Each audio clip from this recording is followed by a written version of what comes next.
From New York, Late Night Show with Spike Siddiqui.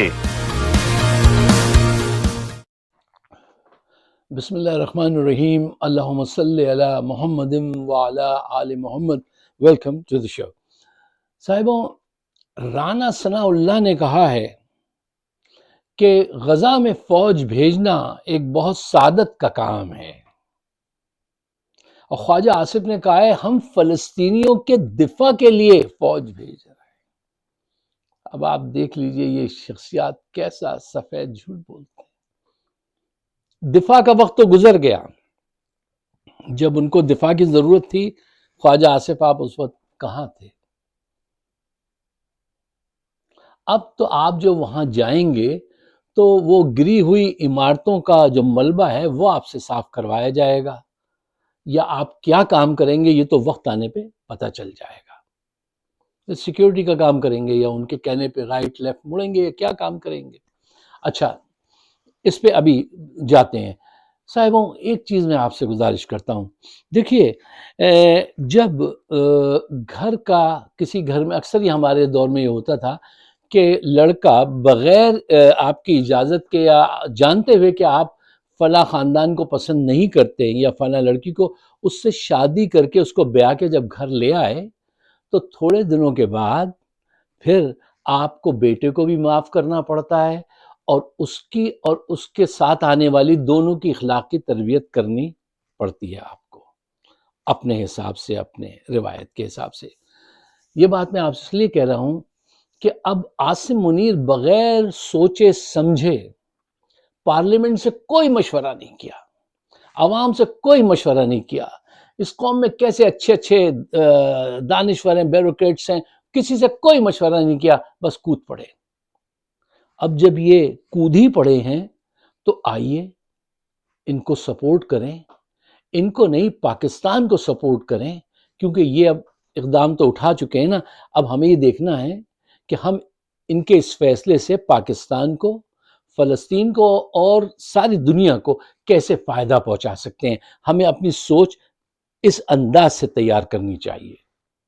اچھا صاحب، دیکھیے، میں بات کو مختصر رکھنے کے لیے، اور تمام حالات کا، آپ پوری دنیا میں جو کچھ ہو رہا ہے آپ کو علم ہے، میں آپ سے یہ کہتا ہوں کہ عاصم منیر اگر ان حالات میں صرف اپنے دماغ سے کام لیتے رہے تو بہت بڑا ڈیزاسٹر ہوگا. اس وقت آپ کے پاس پاکستان میں قصوری صاحب، ملیحہ لودھی جیسی شخصیت موجود ہیں. اگر آپ نے ان سے مشورہ کیا، ان کو بیچ میں رکھا، تو آپ کچھ اچھا کام کر پائیں گے. اور اگر آپ نے وہی نالی کے سوراخ سے دیکھنے کی کوشش کی تو یہ انٹرنیشنل پالیٹکس جو ہے نا، بگ بوائز گیم، یہ آپ کے بس کی چیز نہیں ہے. کیا انہوں نے اپنا کردار پہلے سے طے کیا، ٹرمپ سے کوئی بات منوائی کہ دیکھیے ہم ان شرائط پر، یہ ہماری بھی یہ کچھ شرائط ہیں؟ شرائط ایک شرط بھی انہوں نے نہیں رکھی ہوگی. یہ اس کے سامنے بول ہی نہیں پاتے، سوائے سر جھکانے کے کام ہی نہیں کر پاتے. آپ کیسے بولتے ہیں؟ اچھا، اب دیکھیے، یہ بات ذہن میں رکھیے کہ آپ دو دوستوں کے درمیان میں کوئی معاہدہ کرانے نہیں، یا ان کے درمیان میں رنجش دور کرنے کے لیے نہیں گئے. دو تاریخی دشمن ہیں وہ ایک دوسرے کی. یہ ساری تاریخ آپ کو پتا ہے. تو یہ ایسا آسان کام نہیں ہے، یہ ذرا ڈیفیکلٹ کام ہے. تو اس میں اب یہ بڑی لمبی بات ہے، ساری تاریخ آپ کو، تو میں 4-5 پوائنٹس آپ کے سامنے رکھتا ہوں. پوائنٹ نمبر 1، جو میں نے ابھی پہلے آپ سے کہا، کیا عاصم منیر صاحب نے اپنی کچھ شرائط، کام کرنے کی شرائط، کہ ہم ان بنیادوں پر وہاں قائم کریں گے، ہمارے کام کے دوران میں اسرائیل مداخلت نہیں کرے گا، کوئی اور مداخلت نہیں کرے گا، ہمیں وہاں پہ اتنے ٹھیکے ملیں گے، ہم اتنی تعمیرات میں حصہ لیں گے، مطلب سب کچھ طے کیا یا نہیں کیا ہے؟ گاڈ نوز، مجھے نہیں پتا کہ کچھ طے کیا ہوگا. نمبر 2، دیکھیے، یہ بات ذہن میں رکھیں، جنگ جیتنا آسان کام ہے، امن قائم کرنا اس سے زیادہ مشکل کام ہے. کیا آپ کے ذہن میں یہ ہے؟ اور اس میں آپ کی پوزیشن کیا ہوگی؟ پوائنٹ نمبر 3، دیکھیے، اگر عاصم منیر اور ان کی ٹیم، اب ہمیں انہیں سپورٹ کرنا چاہیے، ٹھیک ہے، اگر یہ اسرائیل، فلسطین، امریکہ، ان کے درمیان میں کوئی کامن گراؤنڈز ڈھونڈ لیں، 1% بھی کہتے ہیں کامن گراؤنڈز جو ہوتا ہے اگر وہ آپ ڈھونڈ لیں تو آپ اس کو 100% تک بنا سکتے ہیں. چلو 100 نہیں 50% آپ اس کو لے جا سکتے ہیں. پہلے کامن گراؤنڈز ڈھونڈو اپنے عوام کو بھی سیٹسفائی کرنے کے لیے اور سچائی کو سیٹسفائی کرنے کے لیے. فلسطینیوں کو، پوری دنیا کو، ہمارے پاس ایسے لوگ ہیں جو ایسا سوچ سکتے ہیں. کچھ کامن گراؤنڈز تو میں بھی آپ کو بتا سکتا ہوں. اگر آپ نے یہ ہوم ورک نہیں کیا ہے، ان گراؤنڈز میں نہیں سوچا ہے، نہیں سمجھا ہے، تو آپ نے اپنے لیے مشکل ٹاسک لیا ہے. اچھا صاحب، پوائنٹ نمبر 4، دیکھیے یہ ابھی سے پوری پاکستانی افواج کو جو وہاں جا رہا ہے اس کو یہ سوچ لینا چاہیے کہ قدم قدم پر تمہیں اسرائیل جو ہے نا اس کی انٹیمیڈیشن کا سامنا ہوگا، اس کی ایگو کا سامنا ہوگا، ان کی ڈیمانڈز کا سامنا ہوگا. یہ قوم شروع سے ہی یہی ہے کہ یہ ہر وقت شک میں رہتے ہیں، ہر وقت یہ قوم شک میں رہتی ہے اور ہر وقت ناشکری رہتی ہے اور زیادہ ڈیمانڈ کرتی ہے. ہر قدم پہ تمہاری بے عزتی ہوگی، اس کے لیے تیار ہے نا. پوائنٹ نمبر 5، دیکھیے میں ایک بات آپ سے کہتا ہوں، دیکھو کوئی بھی امن پیس جو ہے نا وہ مورل گراؤنڈ پہ ہی قائم ہوتا ہے نا یار، اس کے بغیر تو کچھ نہیں ہوتا. اور وہ کیسے قائم ہوتا ہے؟ فیئرنس، جسٹس اور ریسپیکٹ.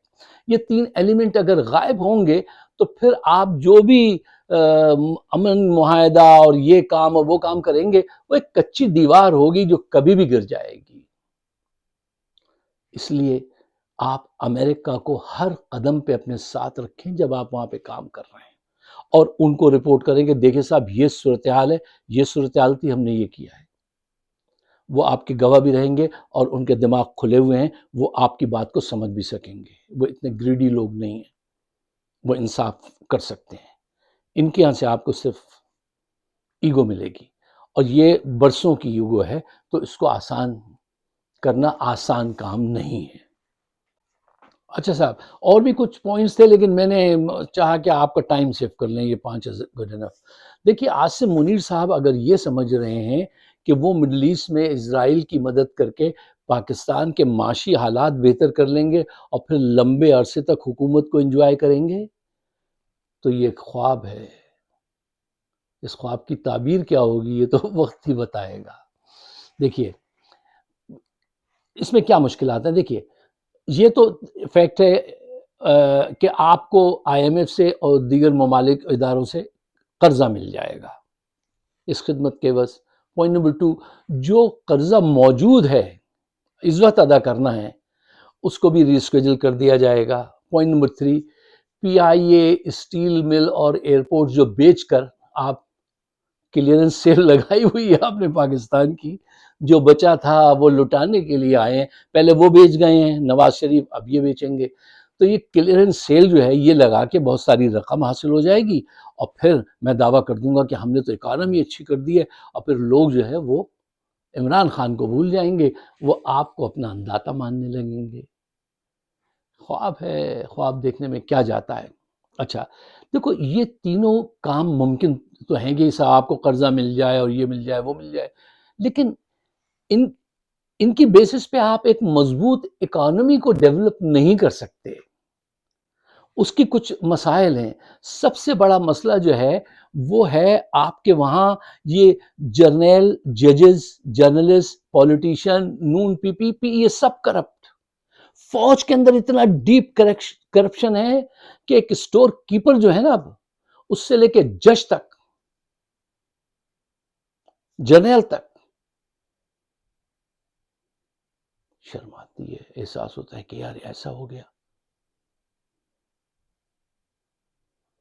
اور کرپشن کو سب لوگ اپنے لیے حلال سمجھتے ہیں، کوشر سمجھتے ہیں، کچھ سمجھتے ہی نہیں. یہ جو میں اکثر آپ سے کہتا ہوں نا کہ نواز شریف نے جو سب سے بڑا نقصان پہنچایا وہ یہ نہیں ہے کہ یہ ملک سے اربوں روپے لے کے بھاگ گئے اور انہوں نے دنیا بھر میں پراپرٹیز بنائیں.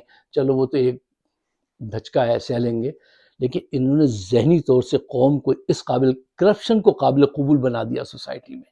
اس آدمی نے ججز کے پاس بریف کیس بھیجے، جو جرنیل جو تھے وہ جیلانی اور فلانے بی ایم ڈبلیو دے رہے ہیں. اس نے ایسی کرپشن تو اس سے پہلے بھی تھی، لیکن اس نے اس کی سپیڈ اتنی بڑھائی کہ آج پورا معاشرہ، عام آدمی بھی بدمعاش ہے وہاں پہ، کرپٹ ہے، جس کو موقع مل رہا ہے. اب وہ کہتا ہے آپ جیسے کوئی جا کے بات کرے ہمارے جیسے تو اسے کہتے ہیں یار آپ واپس امریکہ جائیے، آپ یہاں کہاں آ گئے؟ یہ کیا بات کر رہے ہیں آپ؟ یہاں کام ایسے ہی ہوتا ہے۔ ارے دیکھیے، جب تک یہ مائنڈ سیٹ نہیں بدلے گا، آپ قرضہ لے کر کچھ بھی کر کے اکانومی مضبوط نہیں کر سکتے۔ یار وہ بالٹی لے کے آپ چلیں جس میں بہت سارے چھید ہوں، تو پانی لے کے کتنی دور تک جائیں گے؟ جس جھولی میں 100 چھید ہوئے، اس جھولی کا پھیلانا کیا؟ دیکھیے صاحب، اچھی معاشی پالیسی تو ان ممالک کی ہے جہاں پہ انسٹیٹیوشن مضبوط ہیں، عدلیہ ہے، پارلیمنٹ ہے، ایجوکیشن ہے، ریسرچ ہیں، ان کی ایکسپورٹ زیادہ ہے، امپورٹ کم ہے، انویسٹرز آ رہے ہیں، وہاں تو اکانومی مضبوط ہوگی ان ذرائع سے۔ جو آپ کا قرضہ لے کر اور ایسٹس بیچ کر، یہ آپ ترقی نہیں کر سکتے، آگے بڑھنے والے راستے نہیں ہیں۔ اچھا، کیا مڈل ایسٹ میں پاکستان کوئی ایسی حیثیت اختیار کر سکتا ہے جہاں وہ مستقل رہے اور آپ کو ہر سال جو ہے 10-20 ارب ڈالر بھی ملتے رہے؟ ایسا ممکن ہے، لیکن آپ نے اپنے آپ کو جس انداز سے پریزنٹ کیا ہے، اس پہ دیکھ کے مجھے بہت افسوس ہوتا ہے۔ میں نے اس دن بھی آپ کو مثال دی تھی کہ جنگل کا بادشاہ شیر کو کیوں کہتے ہیں؟ اس سے زیادہ طاقتور ہاتھی موجود ہے، دوسرے جانور موجود ہے، اس لیے کہ وہ کلیم کرتا ہے، وہ اپنے آپ کو بادشاہ سمجھتا ہے، بادشاہ سمجھ کے وہ ایکٹ کرتا ہے، اس وجہ سے اس کو بادشاہ سمجھتے ہیں۔ تم ایک اٹامک پاور ہو، تم وہاں کس روپ میں گئے ہو، تم نے اپنی کوئی بات نہیں منوائی، اپنے آپ کو ایسے پریزنٹ نہیں کیا تم نے۔ اب یہ تم نے خواجہ، رانا، شہباز، ان کو تو آپ دھوتیاں پہنا کے جھاڑو ان کے ہاتھ میں دے دیجئے اور آدھی بنڈی، وہ سلیو لیس بنڈی پہنا دیجئے، یہ تو وہ کردار نظر آتے ہیں۔ آپ نے اپنے آپ کو ویسے پریزنٹ نہیں کیا عاصم منیر صاحب جیسے کرنا چاہیے تھا۔ ابھی بھی موقع ہے، ملیہ لودھی ہیں، قصوری ہیں، ہارون رشید ہیں، ان لوگوں سے مشورہ کیجئے، ان کو لے کر آگے بڑھیے۔ اگر آپ خود ان کے ساتھ، یار وزیر خارجہ بتائیے اسحاق ڈار، جس کی ایکسپرٹی ہے پیسہ چھپانا چرانا، اب اتنی زیادہ تو میں آپ سے کھل کھل کے بات کہتا ہوں، اس پہ بھروسہ کریں گے، اور ملیہ لودھی فارغ بیٹھی ہیں۔ اگر آپ میرے خیالات سے اتفاق کرتے ہیں تو اس کو شیئر ضرور کیجیے گا، مجھے اپنے خیالات سے نوازیے گا۔